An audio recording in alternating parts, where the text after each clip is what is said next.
All right, Kelly Newlon, it's an absolute joy to have you on the Single Track podcast. Thank you, Finn. Thanks for having me. I feel like I've been waiting for this for a while, so I'm humbled to be here.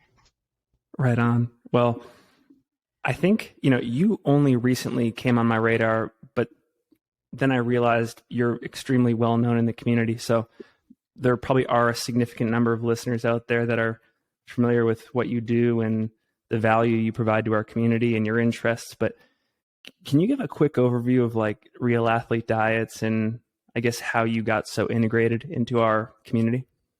Yeah, it's a question I get often, even from folks that live in the Front Range. So we're located in Boulder, although we live up a canyon in the foothills of Boulder, Colorado. So we're almost at 9,000 feet up here. But in a nutshell, I am a lifelong professional chef, and I started running when I was a kid, meaning 5 years old. And I feed endurance athletes. So catering company focused on feeding endurance athletes. Like that's my elevator pitch when people ask what I do. And yeah, we feed runners, climbers, cyclists, skimo athletes, you name it. This is something that is absolutely fascinating to me. And I'm wondering, like, with your clientele, are you mostly interfacing with the brands in our sport and then from that relationship working with athletes in the program, or are like individual athletes in our sport that care about dialing and nutrition, et cetera, are they personally reaching out to you and that's how it works? I'm very curious. Yeah, that's such a great question. We are now 8 years old this month in October, and I would say the first 3 or so years it was individual athletes that we focused on and worked with, and through that became friends with them. And then what just sort of organically took place was, let's say if you run for Solomon, Kat Bradley was one of our first athletes that we started feeding on a regular basis, and Kat was with Solomon at the time. So through our relationship with Kat, Solomon then learned about us, and then Solomon as a brand, their athlete manager would reach out to us, or their marketing director, which is often kind of an overlap, right? So it really started with the individual athlete and then the brand, and we still work with both in both capacities, but it's so one, it's always nice to see and not surprising when an individual athlete reaches out. But I love so much when a brand has the awareness of knowing that they need to feed their entire team well. So they hire us instead of just ordering, like, I don't know, Domino's Pizza or Qdoba, right? Like they get it. And that to me is growth. Like seeing that is good stuff. Is there, going beyond the brand, like, is there a typical one-on-one athlete relationship? Like if you and I were to work together, would my kitchen be your workspace and you'd be preparing meals around the clock? Or what does the standard relationship look like when it's one-on-one? That has changed and kind of evolved over the years as well. The first 2 or 3 years we did a decent amount of individual meals, and that's sort of what it looks like when we would sponsor an athlete. So we don't do individual meals anymore. We're more event based, and I'll put a pin in that and jump on that in a minute. But when I work with an individual athlete nowadays, it's let's say you have an FKT coming up and you're like, hey, I need, I'm going to do the Colorado Trail, so I need X amount of days, or this is my goal anyway that I think is going to happen. So I need food for me that looks like these different items, or different options that have a specific caloric intake, right? So some might be 100 calories to 200 to 300. X amount of times a day for X amount of days. And then you might also say, hey, can you also provide food for my crew? So we make that in our commissary kitchen in Boulder, and then I deliver it to you. So I'm not taking up more of your time. I'm removing that stress level of me being in your face. I'm basically just right about the day before you leave or the morning that you leave, and I would show up with the cooler and hand it off to you, or hand it off to your crew, better yet, like whoever, kind of like if you have a crew chief, I would hand it off to them. So that's what that looks like. But it would be a rare occasion for me to cook in your home. Does that answer your question? Oh my gosh, yeah. And I know you've worked on various projects in recent years. Maybe we can talk about the Colorado Trail, for example, in a second. Um, but going back just a little bit, I'm curious, has your focal point in terms of feeding athletes always been the ultra community, or have you branched out into other spaces like mountain biking world and swimmers and stuff like that? My husband's a cyclist, so road and mountain biking. He loves cyclocross, bike packing, that sort of thing. So um, that's always been a part of it. And then skiing, climbing, but no matter what, we do work with road athletes, like road runners and cyclists who race on the road. But I think it's kind of human nature, right? Like my heart is in the dirt, so that's kind of the focus of where our work goes. Mostly athletes and sports that are in the dirt, but definitely endurance. We're probably not going to feed your local 5K, but we will show up at 100 miler or 50 miler, that sort of thing. So earlier you mentioned that events have become really a major focus for RAD, and I'm guessing when you say that, at least one of the pieces is all these athletes that are going after fastest known times on these long trails. And this is really interesting to me because the space is just evolving so fast. And when you add not just having like an on-site coach and some crew, but another awesome variable of like a nutritionist or a personal chef, I'm just amazed at how fast this space is evolving. So you're right on the front lines. Can you comment on what that's like and the conversations that you have with these athletes that are like leaving no stone unturned when it comes to execution? Yeah, it's really exciting, and I love that you can see that you're able to see a change in that, in how things work. So I'll use Nick Patatella as an example. Nick lives here in Boulder, and he's also a friend and an exceptional athlete, as most of your listeners would be aware of. Yeah. In the end of August of 21, um, Nick made an attempt for the Colorado Trail, and he has the FKT. But we sat down. Nick and I met at a coffee shop in Boulder after a few emails, and he had already spoken with the nutritionist that he was working with, which was great, and he was able to provide that info to me. And then we kind of broke down like this is what he needed each day for X amount of days for the goal he was going towards. And he had options. So we separated things into like 100 calories, 100 calorie pile, a 200 calorie pile, or a 300 calorie pile. And then his crew chief, Julia German, who's also an ultra runner and an exceptional climber, she had all this information. So I also communicated with Julia. And when Nick would come in, she would keep track of the amount of calories that he had been going through and go through his wrappers at each station. And then she would pick from certain things from the pile. And then in that conversation, there are also so many other variables, like, you're exhausted and you're eating constantly, right? So you're tired of chewing. And Nick was like, around this time, I'm going to get really tired of chewing and my mouth is really going to hurt. So I need things that that are softer or easily digested, right? Or easy intake. Outside of like things like a gel. So we would do things like a mashed potato burrito or something that was just soft, that was not going to be uncomfortable for him to eat, that he was still excited about and could get down. And then on top of that, he was really conscious about having food for Julia.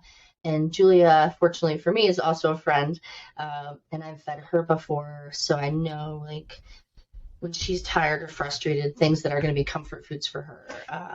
and things that she can easily grab when she's tired because she's driving all over the place. So there are different components and layers to it. But he crushed it. He did amazing. And it was really easy for Julia to navigate what food to grab for him and also keep herself going through the process. It's funny. I was just finishing rereading Jenny and Scott Church's book North. And, part of what makes that story so fascinating is they basically went in with little to no logistical preparation. Like, they were very vocal about, we're going to on-site this and we're not going to reach out to many people for insights on what to do and how to do it.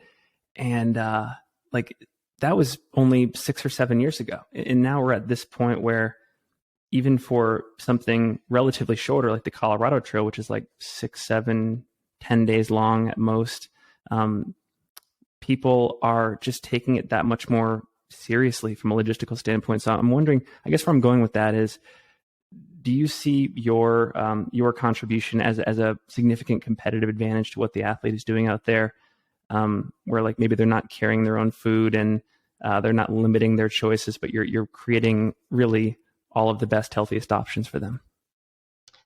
Gosh, yeah. I mean, it's sort of undeniable, right? I know that if you ask Jenny, hey, Jenny, if I rolled up at all these places where you were parking your van so you didn't have to feverishly drive all over the East Coast, would that have been helpful? Her response would undeniably be, oh my gosh, yes, I could have used that. Like, because it was nonstop for her, as you know, because you've read the book. Yes. So yeah, I think it's a key piece. It removes so much stress, and whether you have a crew there or not, especially if you don't have a crew, maybe if you have drop bags or something somewhere, having that already done. So Nick has a full-time job. He's not someone who's independently wealthy. In preparation for all of this, he was still working full-time and took vacation days to do this. So by removing some of that stress from him, I know that relieved some of the stress and just emotion from his head, so he could focus on just going out and running, and then having your crew taken care of as well. Because let's face it, right? Like, we're always the last ones to take care of ourselves. We take care of everyone else as the crew chief, and then you're like, oh my gosh, I haven't eaten in 24 hours. So if you have that already there, like your crew already has a step ahead of taking better care of you. I think one of the things that I'm interested in is just the insights you've picked up over all of these experiences with different athletes that are setting out for FKTs, because I imagine most of them are thinking about like a playbook for nutrition, like what I'm going to eat day 1, 2, and 3, what I think my body's going to want, how I'm going to respond to it, the energy it's going to give me. But then I also imagine that like once they're out there and it's live, things can happen. Their stomach can turn, or maybe they're just like craving something relatively unsophisticated, like a Snickers bar or a piece of cake or like a beer. And I'm wondering if you can just share any interesting insights you've picked up that might make you do anything different with future projects that you're working on. I think the first conversation I have, people are often, they kind of like hide what they're eating from me. They think I'm going to judge them. I mean, my own husband has a snack drawer that's full of candy bars that he thinks that I don't know about, but I know. I'm the same way. I hope my partner's not listening. I'm not going to judge you. I don't care, especially if you're out in this huge attempt, right? Like, the first conversation I have anymore, especially if it's with someone that I have not worked with, is like, look, I know this is what you think you're going to eat, but I'll tell you, within 72 hours, you're going to want pizza and you're not going to want any of this stuff. So let's have, and that's okay, because you want those things, right? We want those because our body is depleted in certain things or requires something that you're just burning calories nonstop.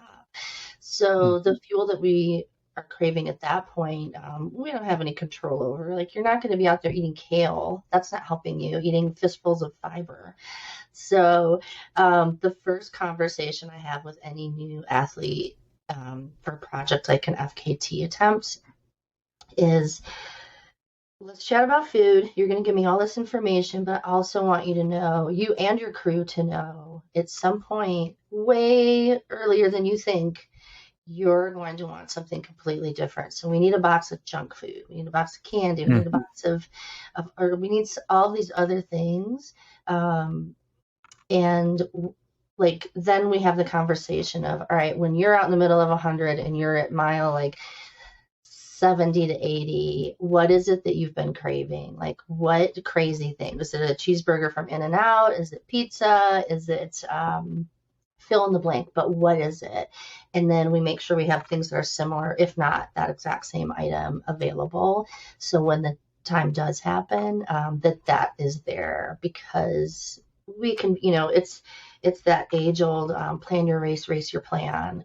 But then if you don't know how to function when the plan falls apart, you're screwed. So being able Mm. to have that conversation beforehand is that's the clutch move. I'm not sure the right way to phrase this next question. This is kind of stream of consciousness, but so after reading Scott's book, he talks about how it totally inadvertently, I think he lost like 18 to 20 pounds along the trail. I was just listening to an interview with Carl Meltzer, who had a different experience on the AT. I think he might have lost 2 or 3 pounds. And I don't want to get too caught up in like the losing weight type conversation, but I'm wondering, like, when you're talking with these athletes and you're talking about like a nutrition strategy, is part of the goal to stay as close to their original baseline figure, like along the trail, or and is that possible? And is that something that should be strived for? I'm not sure where I'm going with that, but like I know that has been a big debate on a lot of these long trail FKTs. So I'm curious the role that having like an on-site cook can play in that. Yeah, I think that's an important question, and we can shift that focus to, because I know that can be a sensitive subject, but I think it's a really important subject because Yes. and everyone burns differently, right? Carl's built completely different than Scott. Carl also eats ribeye. Scott is vegan, so there's different challenges there, and as far as we all know they're going to lose, especially in a really long attempt like the AT or the PCT, something like that. We all know that Mm-hmm. they're going to lose a certain amount of pounds in there, but the big thing is, try not to lose too much, or maybe there's a window that you have that comfortable conversation within, like, all right, we really don't want to lose any more than this, and it's really not about like, oh gosh, you've lost X amount of pounds. It's Yes. have you had sufficient fuel to keep the strength up to continue the project that is still at hand, right? And I think that's Yes. where you're going with. That's what. Yep. Yep. Yeah, so I'll tell you, Scott's most recent AT attempt, I was actually fortunate to provide food for him for that, and what that looked like was a couple conversations with Jenny, and I created specific things focused around that conversation or those conversations, and then I just dropped like some boxes and coolers off at their house, and then they went off to the trip with that food. So here's the difference now with versus North. During North, which you just read, there's all kinds of just different things that are scattered, and they were sort of new to it at that point and did not know exactly. And how could you know, right? Didn't know exactly what he would really need at that point. So Jenny's driving all over the place, at random places, in North Carolina, West Virginia, right, just everywhere. And this particular trip, I had made over the past couple of years, we started making these vegan meatballs, which are really tasty. I promise those of you that are meat eaters, they do not suck. They're really good. And Scott was like, hey, one of my favorite things when I was a kid before I turned vegan was the Egg McMuffin with sausage. So he has was starting to work with a company, Just Egg. I don't know if you've seen that product before, but Yes. it's fantastic. I eat it almost every day, probably 5 days a week. I have Just Egg scrambled eggs. So he had the Just Egg um, English muffins, cheese from, I think, Veal Life, and then I made him using the same recipe that we use for our meatballs, with a bunch more just kind of like breakfast sausage sort of seasonings. We made him sausage patties. And then the plan was for him to have one of those every day before he went out, which was great because it was fat, carbs, protein. It was a little bit of everything. And it was also a pre known sort of comfort food for him. And that was just a really neat sort of adjustment, and it was just so black and white from first attempt to second. And inevitably, Scott did get injured, which was a total drag, but he was so prepared for it, and he was so strong. I'm wondering, and I really appreciate all this behind the scenes, and especially so because I think there are a bunch of listeners that are athletes themselves out there, and at some point in time they want to be in a position to go after one of these long trail FKTs, or they're just fans of the scene. And I guess the last question I want to ask in this area is, and it could be within your work cooking food for these athletes, but are there any other interesting insights or just things that you found fascinating while you were out on the road with these athletes, working with them, that you think the audience would be interested to hear about? Gosh, I guess I can't stress enough that um,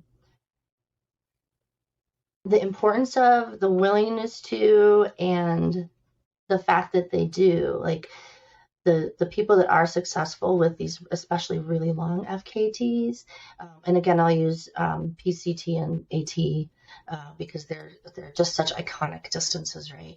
The Yeah. athletes, once they get to a point, they're like, I don't care. Like, this is what I'm craving. It's all out the window. They're able to adjust and pivot, and they recognize the importance of the caloric intake they need. And so many of us that are kind of just starting to, or maybe kind of our fans, but have not done these things successfully yet, are so on the outside, it looks like we're watching these athletes who are eat, like, they're weighing their pasta and their rice. Like, that is all out the window in the thick of it. So don't be so hard on yourself. Don't judge yourself by if something happens and all of a sudden you're like, 3 days into something and you are literally craving In-N-Out burger. Eat the In-N-Out burger. Just, if it's Amen. whatever it takes, because your goal is likely to finish, or a specific time. Your goal is not to eat, carrot sticks and hummus. I don't think that's the goal of people, but you're probably not going to get too far if that's all if the way that we eat daily at home, or just regular training at home, is not the way that you will eventually be eating for these long FKTs. And I think that's really important for people to know, the behind the scenes.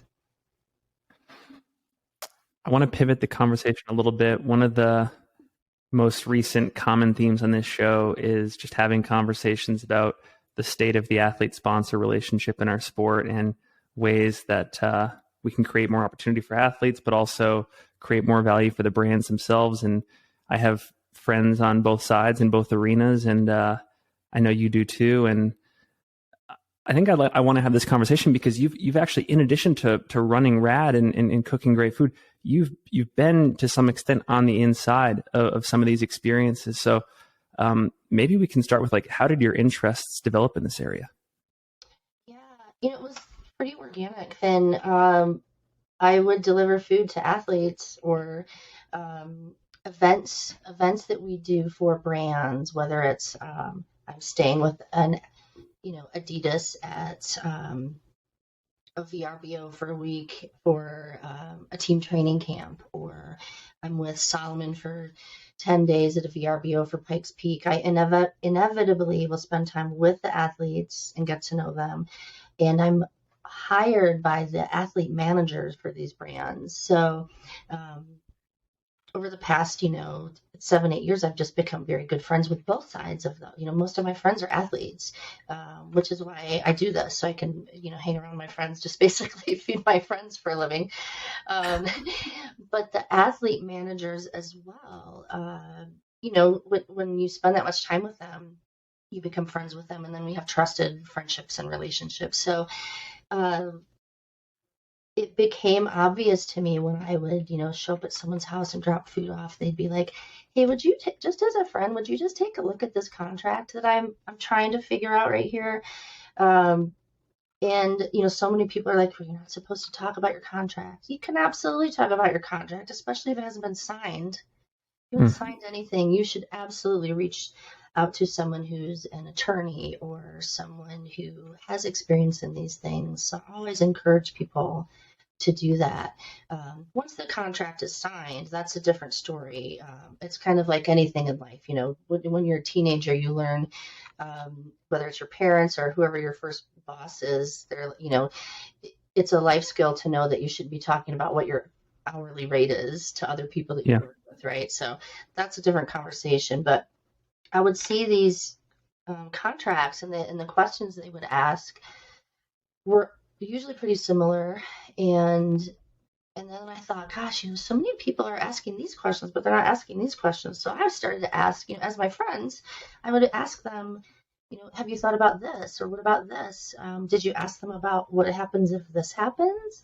And they're like, oh, I haven't asked that. And I'm also fortunate to have friends that are like in their 20s, some that are in their 30s and 40s and 50s. So again, as we go on through life, there's certain questions that we know to ask because of just life experience, right? Or Yes. like Anna Frost, this isn't her first rodeo.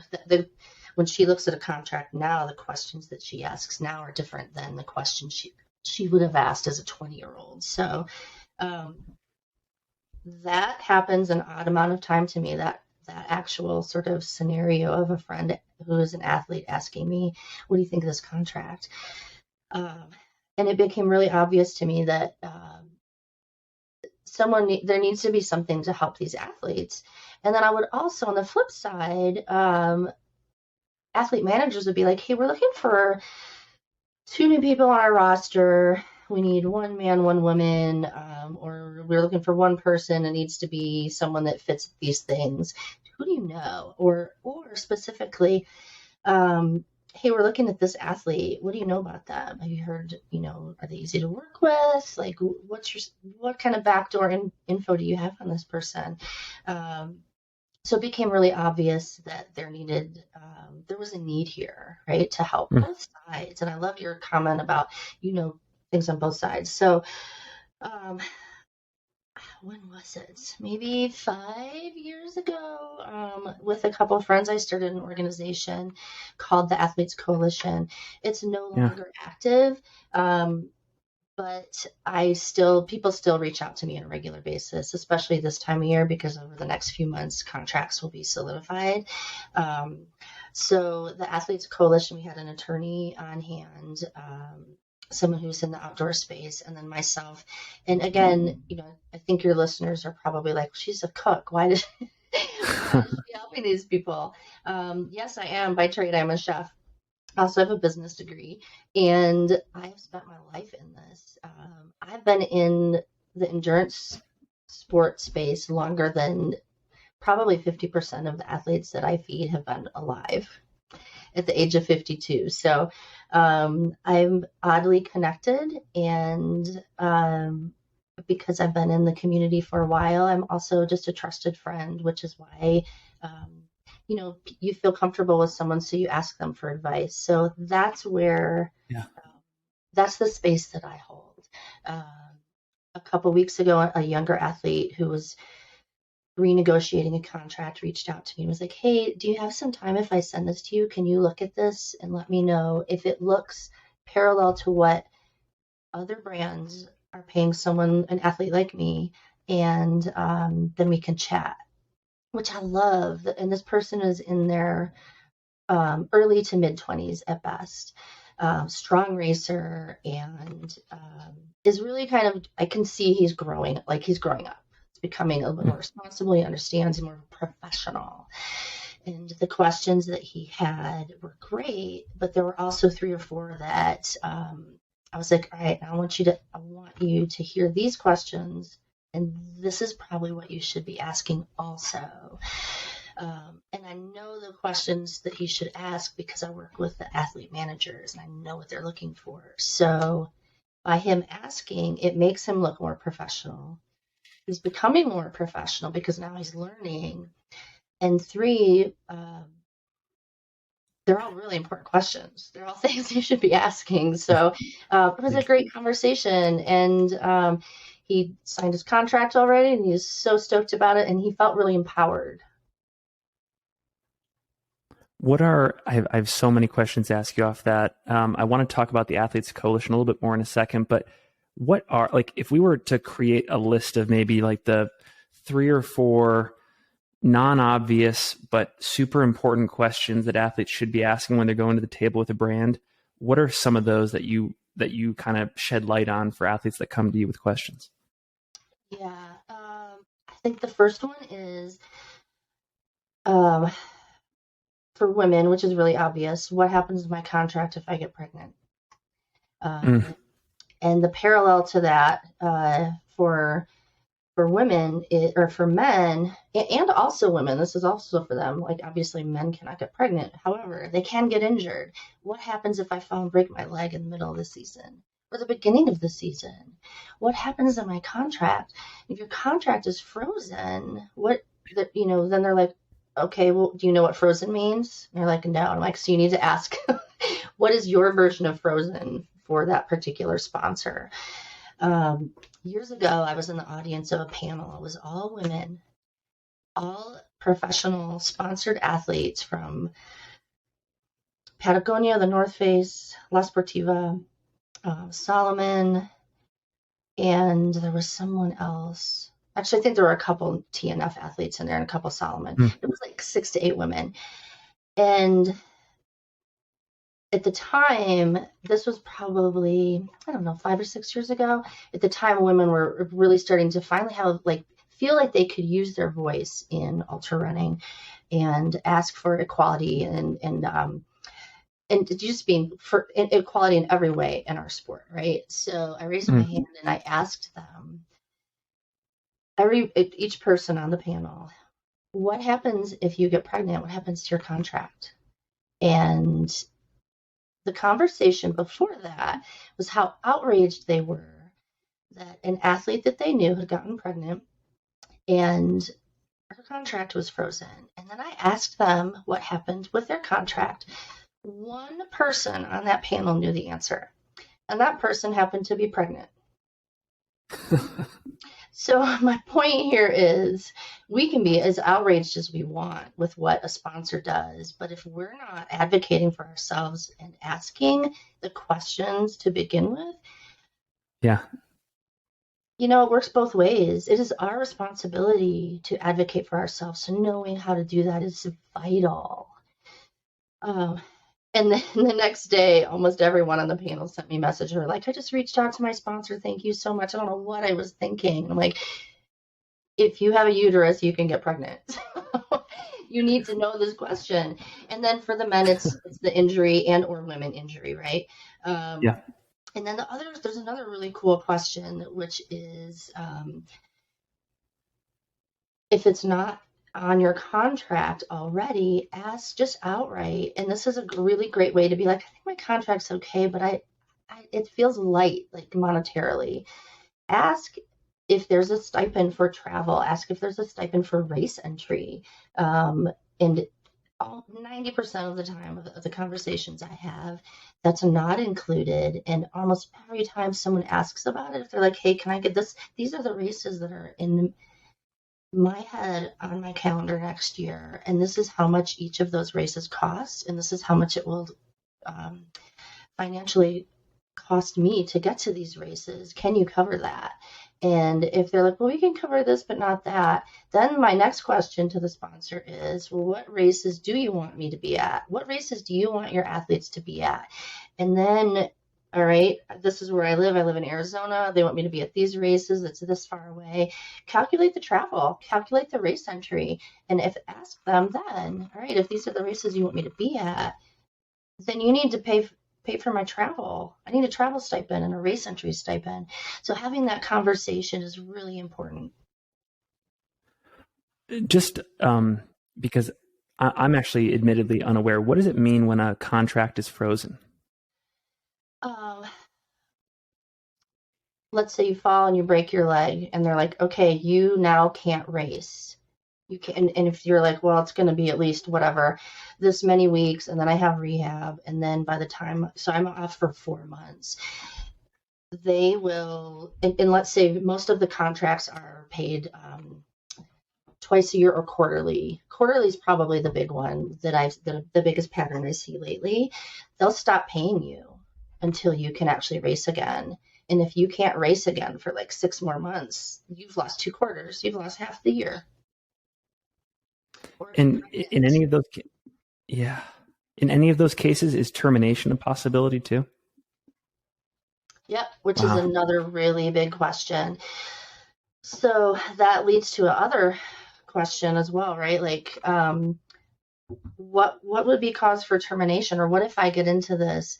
I think it's always a smart idea, like if for an athlete to just start with a new brand, someone they've never been with, sign a 1-year contract and see how that feels. You might have the best year ever. You might be like, oh my gosh, I can't wait. I'm counting the days to get out of this contract. It was not a good fit. It's like any job interview, right? When you're interviewing for a job, it's just as much you interviewing that employer as it is them interviewing you. So a 1-year contract is always feels a little bit safer, especially for a younger athlete or someone who's like, I've never been sponsored, period. So this is what I think it is. So if they sign into a 3-year contract and they're like, oh my gosh, now I'm like, it's like a record deal, right? You're like, great, I have to be with these people for this long, and I just don't feel good about it. So yeah, did I answer your question? Oh, absolutely. Yeah, I've so. This is. I mean, I know this is it's all so so much, right? fascinating There's to so many me. layers. This is, and I think I'm probably going to ask you questions that are all over the place. And this one is just at the top of my head. I think because of the nature of social media, everybody, myself included, I am just as much of a transgressor here. We only tend to post the highlights and the gratitude and just generally like the positives that are happening. And I think that extends to the athlete sponsor relationship. Without implicating anybody, and I don't want to do that, do you get a general sense that both sides, both parties involved in this relationship are generally happy about the way things are? Like the athletes feel like they're being taken care of, the brands feel like they're getting marketing value and storytelling, et cetera, from the athletes? Oh, that's a loaded question. Um, gosh, at this present time, it feels better than it did, let's say, before COVID. There was a lot of bubbling up going on right before COVID. It feels a little bit more positive right now, but I think that it's probably, there are at each level, right? You have, because we've got kind of tiers of athletes that are, within your sponsored athletes for each brand. Gosh, I think it depends on the brand. When I think of, there's one brand in particular, and I work with them a lot. I work with a lot of their athletes, and I know those athletes feel taken care of. But those athletes are paid well. They're taken care of in many different ways, but there is also a lot asked of them. And I love the balance. I'm just going to say it. It's Adidas. Um, there's a great balance of, if someone's like, I want to be sponsored by Adidas, I'm like, absolutely not. You are not a good fit for them. And what I mean by that is I know what Robert expects and I know what Adidas expects. And the athletes that he works with, they are so well taken care of, but it's also works both ways. Those athletes have a laundry list of, they're like, these are the campaigns that we need to work on. This is because Adidas is this giant machine, right? Those athletes are involved in, they've got calendars of like, all right, we're sending you this product. The campaign starts on this day. Every one of you needs to tell an organic feeling story around X product, right? It's a job, and they do it well, and in turn, that team is uh, there's no other team. If someone reached out and again and they were like, I'd really love to work with Adidas, like, and I know that person is not a team related kind of focused person, I would just let them know right away. I don't know that you're a good fit, and this is why. And I would absolutely not connect them to Robert. And if Robert reached out and said, hey, what do you think of this person? I'd be like, yes, that person's perfect for Adidas, or I'm not sure, and this is why. And then Robert is a pro, he's not going to just take my word for it. If he really wants to work with someone, he would probably focus on those questions with that athlete. I haven't sent him anyone in a while, but Corinne Malcolm was the last person that I sent to Robert, and she has a great relationship with them. But so I think it's like, we'll put Adidas, like those athletes, they know what's expected of them, and they're happy. And Adidas and Robert, as their athlete manager, is happy. And then there are other brands that it's maybe kind of 50-50, right? And I think if the brand or the athlete manager is dialed enough to really be able to communicate with their athletes and explain what is needed, and the athletes are truly on board with that, it has to work both ways. I don't know if I'm answering your question, but if that happens, that rare sort of alchemy takes place, then we have like this amazing positive relationship. But we're all humans, we're all different, so it could never be 100%. But I think each brand is a little bit different. Sorry, I know that was probably such a crazy answer. No, that was brilliant. I'm interested. I'm wondering. Let's just say, for the sake of argument, that Adidas is like the gold standard in terms of both athletes and the brand feeling like it's a mutually beneficial partnership. Do you think that Adidas currently is on its own island of quote unquote excellence here? And if so, do you think they're having an influence on other brands in that playbook of how the relationship should unfold over time? First, I want to say I'm not in bed with Adidas. I'm not on their payroll. Neither am I. I work with so many different brands and have great relationships with them. But I would love to see, like anything. Patagonia is another one, exceptional. They have a very specific, like, when I hear someone that says, I want to be with Patagonia, I'm like, all right, what do you stand for? And there's crickets. Like, they don't have it. There's nothing about the environment. There's nothing that they're living for that I know is a focus, that we all know is a focus of Yvon Chouinard and Patagonia as a brand, and each of their satellite sports, right?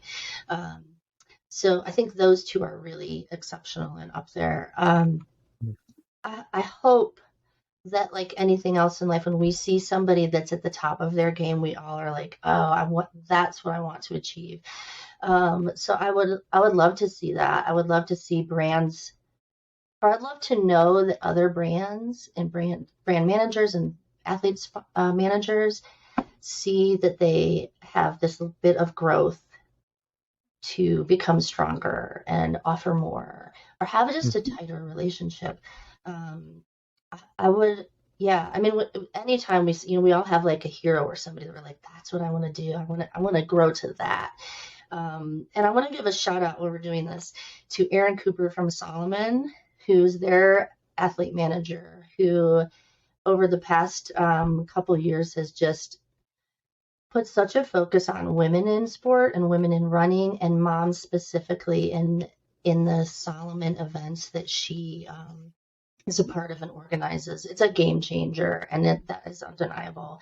It was a week or two ago, there was this huge Solomon, I think it was a half marathon for women. Yes. And Aaron just knocked it out of the park. And I'm still hearing people talk about it, which is fantastic, right?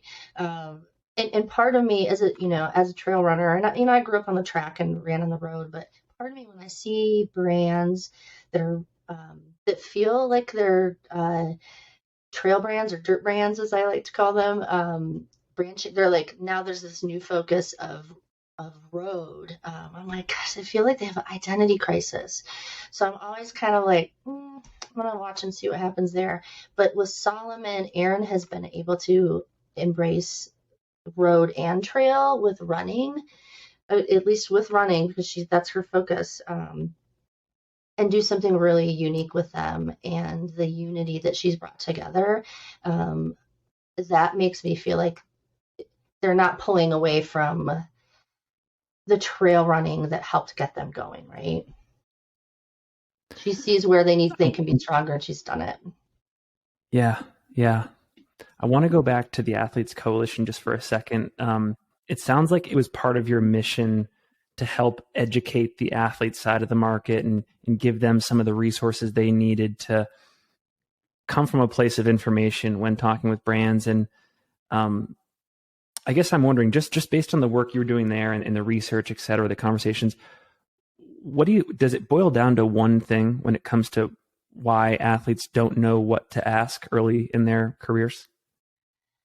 I don't think so. I think it's like any other industry, whether you're in um, the music industry or the restaurant industry, like anything, it's life experience. We don't know until we know it, or until Yeah. someone else has mentored us with it. So I don't think it's one thing. I think it's life experience, which is why it feels so important and felt so important, especially at the time, to start something like the Athletes Coalition, because we need to be there to help each other. We could be there to mentor each other, and Mm. in the way that we share, albeit confidential,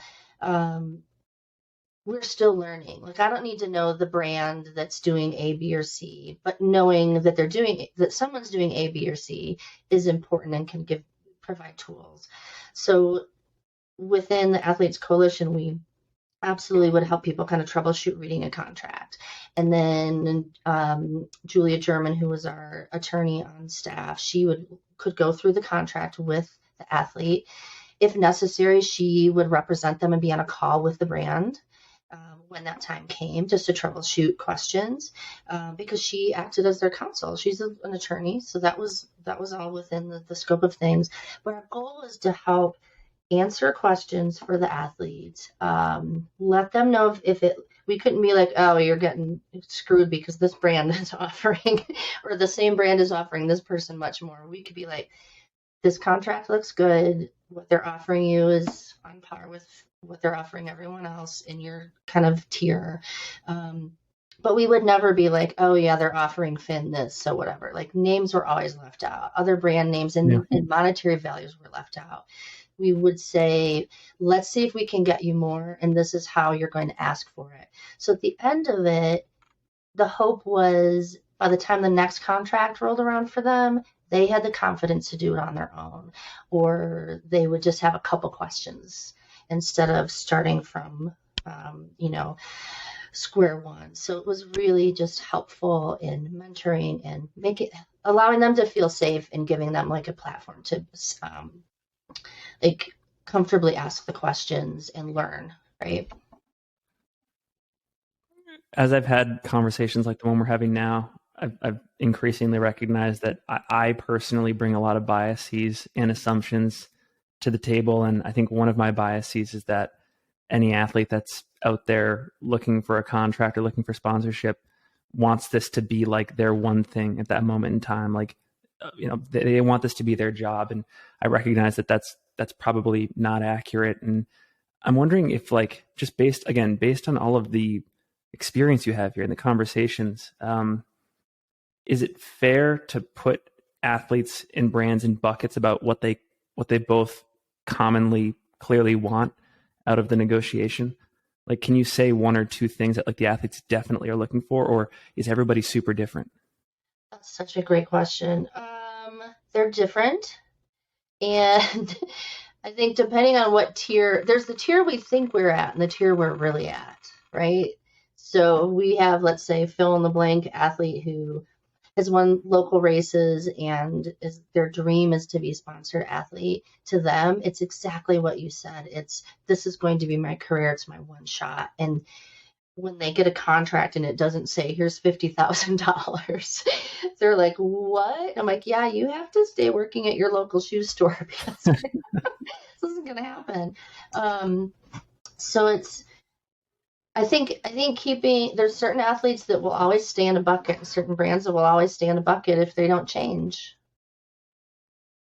You Hmm. know, for the athletes that feel that they've made it and they deserve X amount of zeros on a contract, like any other thing in life, until we're humbled enough to learn that we don't deserve everything we think that we should be getting, Hmm. until we do deserve it, right? Until Hmm. you've paid those dues, until you've proven. Um, we're going to stay in those buckets until we can climb ourselves out of it, right?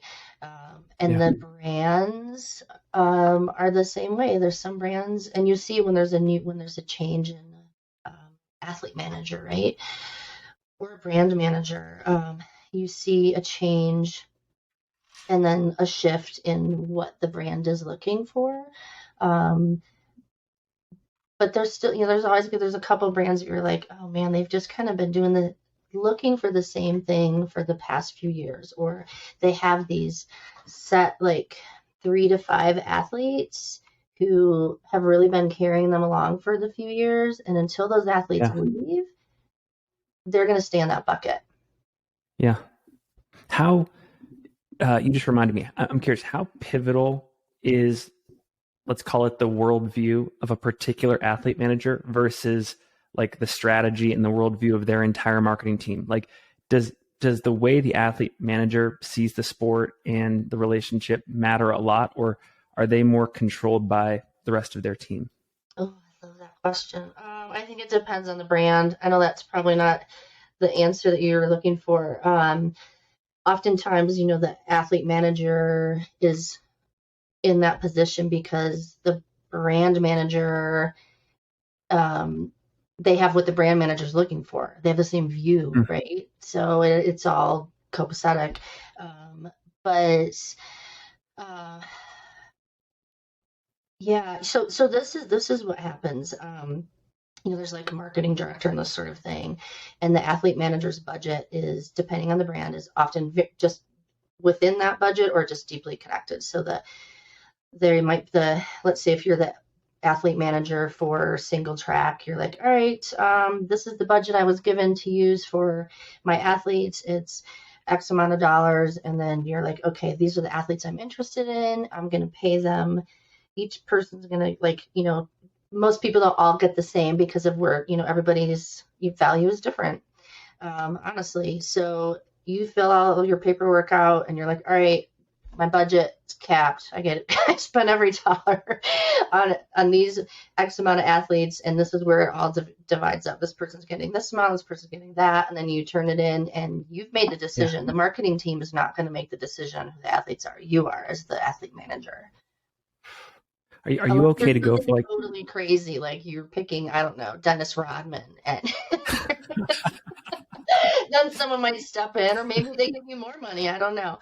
But it's the athlete manager is definitely, they're building a team. Do you know Laurel DeVore with Vibram? Have you met Laurel? Not yet. She's wonderful. She came from Ultra, and she's an exceptional athlete herself, and she's the athlete manager for Vibram in North America. So she's building this team over the past couple of years, the very first ever team, and she has a really the direction she's been given from Vibram is very clear. They wanted athletes who could kind of cross over in sports, because Vibram is, they're skiing, they're running, they're climbing, they're everything. So she built her team. The people that she chose for her team were all very specifically chosen. It wouldn't just be someone who's like just a, I don't know, just a climber or a Mm. trail runner. And the person that she built her team around, is very specifically Meredith Edwards. I don't know if you know Mara, but she's Yes. climber. She's a crazy skier, exceptional mountain athlete and runner. And Mara is like epitome of the Vibram athlete, and then everyone else is built around that. So she's like the flagship athlete for Laurel's team, and then everyone's kind of built around that. And then she'll have kind of up and comers, and you want to make it so like not everybody ages out at the same time, or people like Meredith can then mentor someone who's younger than her, or there's a great mix in there. So Laurel is just the perfect example of someone who's like cherry picking exactly what represents the brand from her team, but also that she took so much time and put so much effort into just researching and picking every one of the athletes on that team. And yeah, it's good stuff. It was so cool to watch. I know we're at the top of the hour, but are you okay to chat for like 10 or 15 more minutes? Yeah. Awesome. We've been talking a little bit about how the landscape is changing, and I'm wondering if you have your eyes on any particular trends in this relationship, like team sizes and investment in trail versus investment in road, stuff like that. Do you have any thoughts to offer there? Yeah, I think, well, and there's two very specific examples, right? We have Ultra, and then we have Solomon, who've really kind of made a push for road running over the past few years. It might have even been right before COVID, I think, that they did that. So there's definitely something going on there. And my guess is, I mean, to be honest with you, I don't know for sure because I do not work for them, but in my own just sort of thoughts, it's got to be those, like, road is untouched for them still. So like, how can we grow the brand? Okay, perfect, road, that makes sense. I totally get it. And money, there's so much more money in road running than there is trail running, so that makes sense. I can't fault them for that. It feels icky to me because both of those brands were really built on trail. My humble opinion, I'm big fans of both companies. Yeah. But as long as they still take care of the trail athletes and trail industry that gave them so much while they're doing this, I'm on board with it, right? Because we all love to jump on the road, and at some point, there's this pattern of road racers. When they retire, they're like, I'm going to become a trail runner, so then they go back to trail running. So we can all coexist. There's plenty of room for both. But my hope is that they still take care of that. They don't forget about this while they're growing that. Right. As long as that happens, I think it could be a smooth transition, and that will kind of point back to Erin Cooper on that, because she's really been pivotal with Solomon in that. And then what was your other question? It was, well, like for example, other trends like team sizes and stuff like that. Like I know Adidas Terex, like one of their like principles is really consolidating the number of athletes on the team so that they can really take care of each one properly. Yeah, I'm a huge fan of that. And you and I in the past, or a couple of weeks ago, had spoken about what was the program? Solomon Young Guns program years ago, which was so cool. I remember reading about it, I think in Trail Runner. I was like, that's the coolest name ever. I loved it. And it was this big campaign for up and coming athletes to get signed with Solomon. I don't even remember how many years ago it was, but it was just groundbreaking. So what they did was bring on all these great young athletes.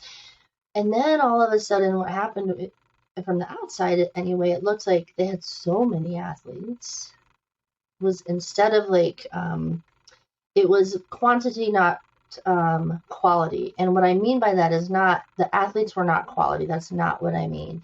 What I mean is when you have this budget and you have 10 people, it's easy to take care of those 10 people.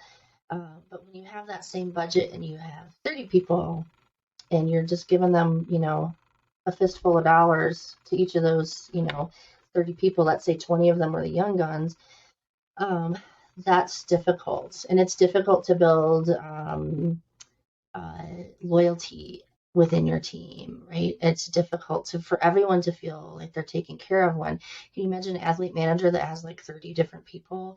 Or, Solomon is pretty cool, and they have like Solomon Global and Solomon North America. And then some of the athletes that lived in North America that were absolutely 100% American citizens were somehow global, but they lived in the United States, so they were often forgotten about. So I love the size that Solomon is now, but it was really painful to watch all of those athletes one by one get dropped. Mm. That was really Yeah. hard, and I spoke to so many of them. And that's actually how Corinne and I ended up with our conversation, and how she got to Adidas. She's like, I just feel so defeated right now. And Corinne is a really loyal person. Whoever she's with, Mm. she's all in.